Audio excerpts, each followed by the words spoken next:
Thank you very much for the hospitality, particularly to Charlie and Tabitha. So I couldn't think of a sadder picture for advertising than Don Draper from Mad Men with a stain on his shirt and a drunk mode. But advertising obviously is going through a lot of changes right now, a bit of a painful dynamic. I'm going to talk about today what I'm seeing and how I'm seeing the role of analytics and AI. I've got blood on my hands as a result of 2 tech companies I've started in this world as well. But I am a recovering agency executive. I've been in that world for a long time. And then before launching Market Share, which thankfully became the largest analytics and attribution company for marketers globally.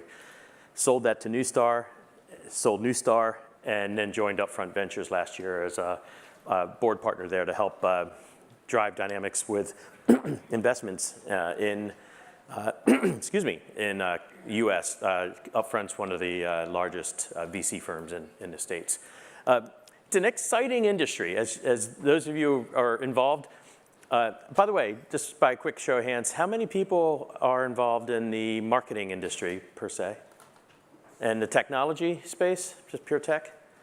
And just here because you by the way, if you're at home and watching this on live streaming, you don't need to raise your hand. That would be weird. But this is an industry that has been completely targeted and disrupted by technology.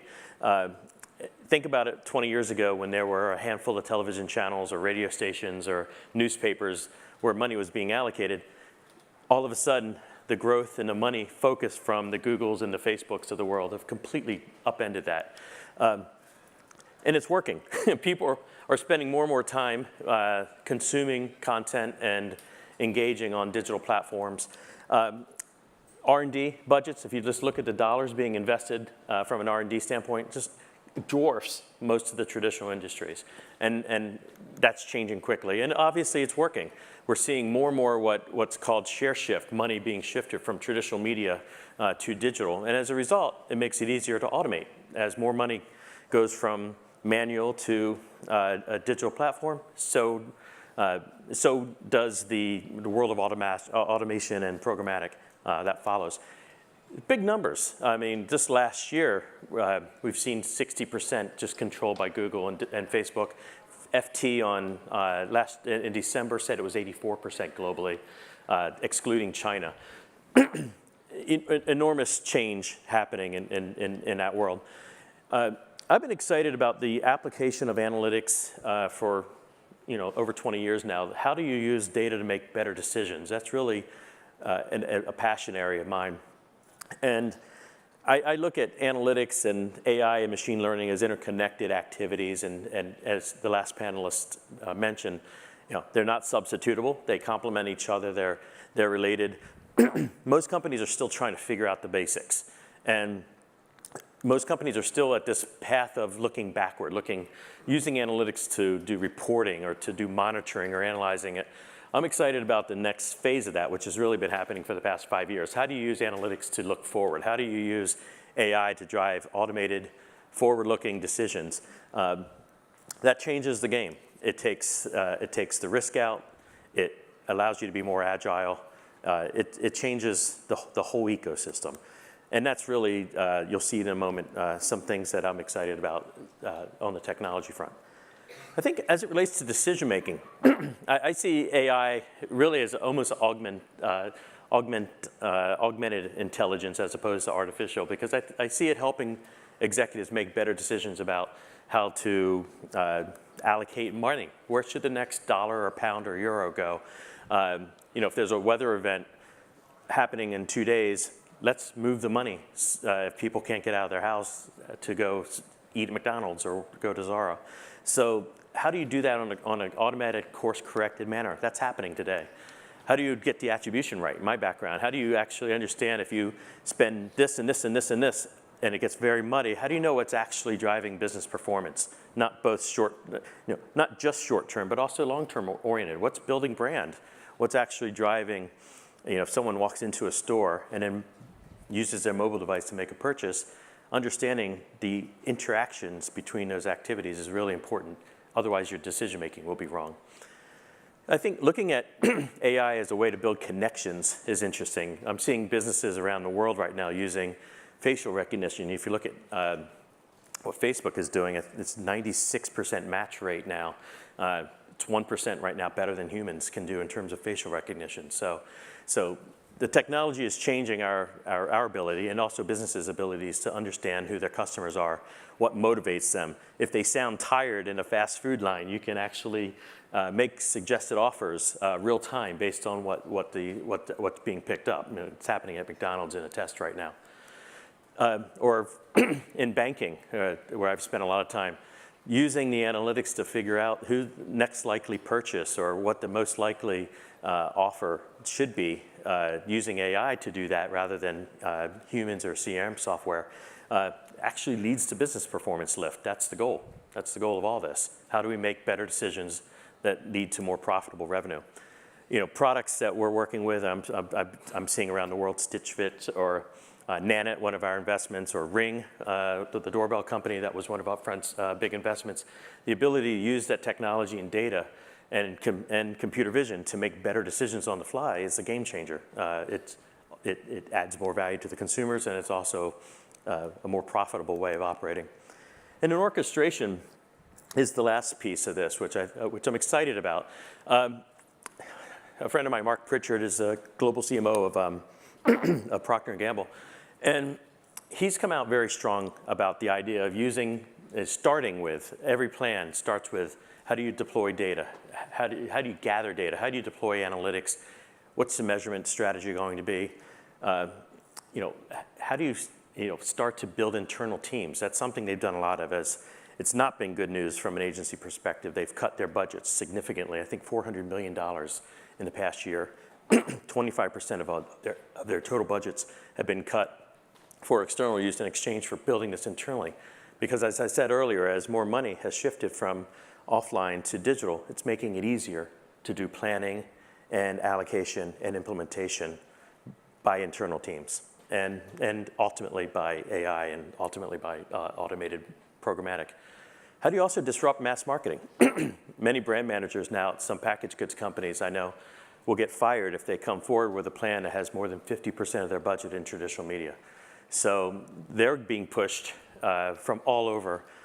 And I'm seeing this. I'm on, this year, been on 3 public company boards. And the pressure from the board to the organizations is astonishing to figure out how to adopt technology, how to leverage AI better, how to make better, smarter, data-driven decisions. It's happening globally, and it's an exciting time. Sorry about the slide messed up there. One of the ventures that my company Market Share created was a joint venture with Ticketmaster, because there was an enormous opportunity to fix dynamic pricing. To fix ticketing and event pricing through dynamic pricing. 40% of all live entertainment goes unsold. Concerts, music, sports, things like that. It's a huge number. And that the hot stuff sells out really quickly or to the secondary market. So if you can use AI and analytics to make better decisions and do that automatically, that changes the game for the artist or the sports team. And that's what we've done with, my old company had done with Ticketmaster. 6 billion tickets now have been priced through this tool that on the fly course corrects based on everything from what's happening in that town that weekend to weather to competition to search activity to buzz to music downloads, what have you. Whether the team's doing well, all those things are interacting with the analytic models. As it gets more tactical, we're finding that analytics and AI can actually help drive things like, how do you predict buyers? You may have a more likely, you may be more likely to respond to a certain type of marketing than this gentleman, and so understanding and using the data to gather that up so you can take some of that risk out is very important. Or how do you find more of the good ones? How do you cut out spending to maybe less targeted or less profitable customers, and how do you use AI and analytics to get to the better ones? That's something that we're seeing AI happening right now. Or looking at understanding what are people likely to do? What if you present a certain thing to a certain individual, and that's why identity is becoming more and more important. That's why the use of data, that's why I thought Market Share and Neustar would be a very logical combination. If you can marry analytics and attribution with identity. That's the next generation of targeting and attribution. And then of course you can use AI to actually understand and predict app usage, bid landscape estimation, like how much should I pay, or so companies like MediaMath are doing this 3-4 billion times a day, optimizing this in the AI platforms. And of course, predicting market pricing. What days or what moments or what ad units are going to be likely the best time to put a particular ad into. So that really changes the way advertising works. So if you can automate that, can't automate the creative per se. I'm seeing 1 or 2 companies right now doing that. But the process of doing planning and allocation, attribution, and execution all within one technology stack, and then doing it with agility, doing it where it's updating and refreshing on a regular basis, like real time, is a real game changer. It's happening, it's here. Speaking of Darwin, I've just come off of two weeks in the jungle in Rwanda and Tanzania in the Serengeti there, and sitting there in the communing with silverback gorillas in Rwanda, you actually see the impact of evolution, right? Everywhere, everything's optimized, and if it's not, it's dead. And there's a constant need for optimization, improvement, and natural selection.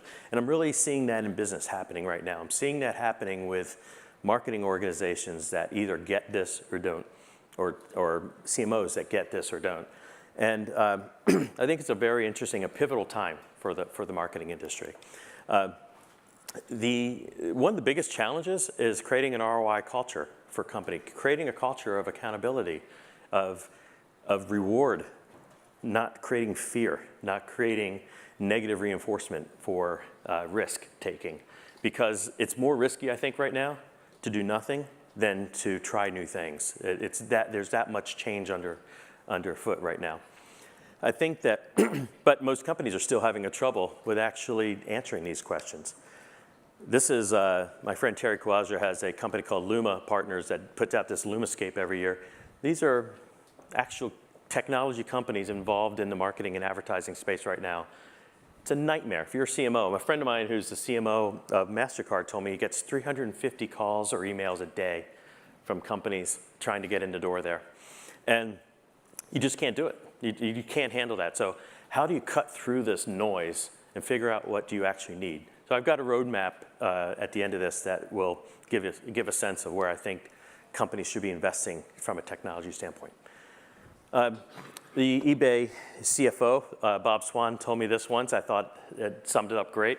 I add up the ROIs of each of my business silos. The company is twice as big as it actually is. And that's not what you want to hear from your CFO or your board. You want to have your finances believed. You want to have your projections, your numbers believed.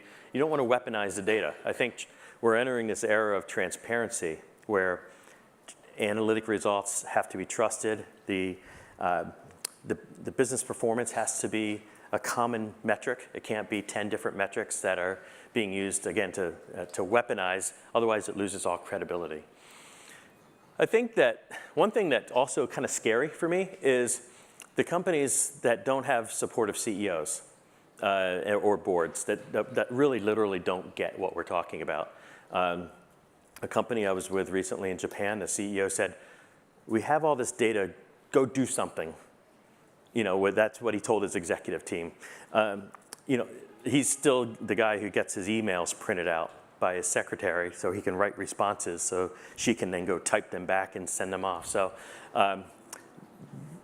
that person wouldn't last very well in Rwanda. The need for evolution is happening. So, but my point is, if from a marketer, just from a career standpoint, I mean, if you're in a company that you feel like the leadership doesn't get it or doesn't believe it, and you feel like you're fighting all the time, this is my advice. Just get out. Just get the hell out of there.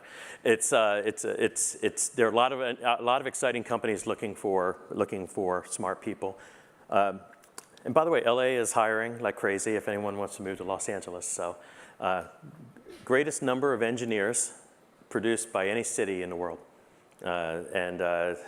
It's really exciting times in Los Angeles right now. So I think that as it relates to the use of AI and improving and evolving, I really see this migration happening from using very backward-looking, simple tools or metrics, like you may have heard of media mix models or things like digital attribution or metrics like ROI, return on investment. That's yesteryear. That literally is 20 years old. I think that moving much more into the space of return on marginal investment, my next dollar or euro invested here is going to yield this much in business performance. Having that ability to prove definitively that if I do this, this is what will happen, changes the game for marketers. Ann Lunas is an old client of mine, the CMO of Adobe, can now walk into her CEO and say, this is what I'm going to do, and this is what will happen. I need this much money to do it, and it happens. And that level of assuredness that we just heard from Manoj is exactly what I'm finding to be so important with business right now.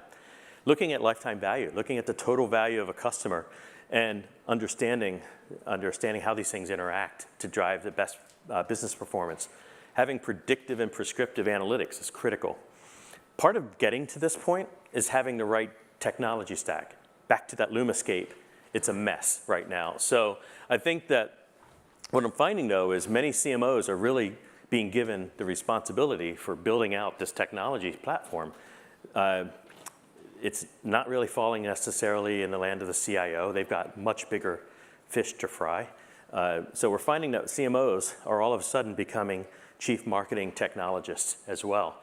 And the need to build out infrastructure, platforms, middleware, instead of just focusing on the upper left quadrant, which is where they've been operating for many years, focusing on the marketing experience. And it's not just media, by the way. It's the customer experience, it's touch points, it's the unpackaging experience. All those things interact. But there are a lot of other pieces that go into the equation now. I think that Denise Karkos summed it up very well. She's the CMO of TD Ameritrade, which is Toronto Dominion, and one of the best CMOs I've ever worked with. But she can now go into her board, which is comprised of hedge fund executives and serious finance people, and actually go toe-to-toe with that board and that leadership and say, this is what I've delivered to the business. Here's the actual P&L contribution I'm adding.